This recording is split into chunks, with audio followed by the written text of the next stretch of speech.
Hello, my loves. I'm going to read A Pocket for Corduroy. A Pocket for Corduroy, story and pictures by Dawn Freeman. Late one summer afternoon, Lisa and her mother took their laundry to the laundromat. As always on such trips, Lisa carried along her toy bear, Corduroy. The laundromat was a very busy place at this hour. "Now, Corduroy, you sit right here and wait for me," Lisa said. "I'm going to help with our wash." Corduroy waited patiently, then suddenly perked up his ears. Lisa's mother was saying, "Be sure to take everything out of your pockets, Lisa dear. You don't want your precious things to get all wet and soapy." "Pockets?" said Corduroy to himself. "I don't have a pocket." He slid off the chair. "I must go find something to make a pocket out of," he said, and he began to look around. First, he came to a pile of fancy towels and washcloths, but nothing was the right size or color. Then he saw a huge stack of colorful clothes in a laundry bag. "Well, there ought to be something in there to make a pocket out of," he said. Without hesitating, he climbed inside the bag, which was filled with pieces of wet laundry. The dampness didn't bother Corduroy in the least. "This must be a cave," he said, sighing happily. "I've always wanted to live in a dark, cool cave."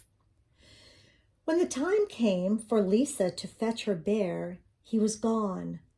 "Oh, Mommy," she exclaimed, "Corduroy isn't where I left him." "I'm sorry, honey," said her mother, "but the laundromat will be closing soon, and we must be getting home." Lisa was reluctant to leave without Corduroy, but her mother insisted. "You can come back tomorrow," she said. "I'm sure he will still be here." As they left, a young man wearing an artist's beret was taking his wet laundry out of a bag, the very bag Corduroy had discovered. Before he knew it, Corduroy was being tossed together with all the sheets, shirts, shorts, and slacks inside the dryer. But just as the artist was shutting the glass door, Corduroy tumbled out onto the floor. "Oh, how in thunder did that bear ever get mixed up with all my things?" the artist wondered. Poor Corduroy was damp all over. "Well, the least I can do for him is to give his overalls a good drying," said the man thoughtfully. He unbuttoned Corduroy's shoulder straps and put his overalls in the dryer. Corduroy grew dizzy as he watched the clothes spinning around, but the artist became inspired. "This would make a wonderful painting," he said as he took a sketch pad out of his pocket and began drawing the swirling colors. "I can hardly wait to get back to my studio." Finally, the dryer stopped whirling and the man gathered up the clothes. Then he helped Corduroy put on his warm, dry overalls. All at once, the manager of the laundromat called, "Closing time! Everybody out!" Corduroy was gently placed on top of a washing machine. "I wonder who that bear belongs to," said the artist as he was leaving.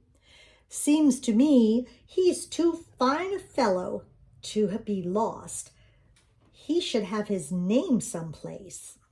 As soon as the lights were turned off, Corduroy began his search again. He was surprised to see something white glowing in the dark. "Maybe it's snow," he said excitedly. "I've always wanted to play in the snow."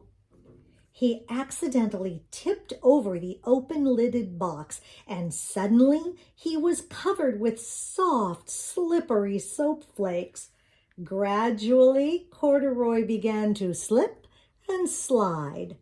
Oh, what fun, he said with a smile.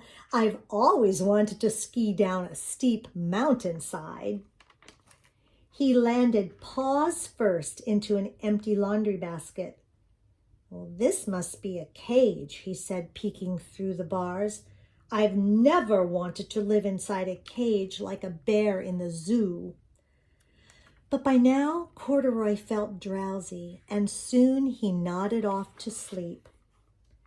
Next morning, when the manager came to open the door of the laundromat, there was Lisa waiting.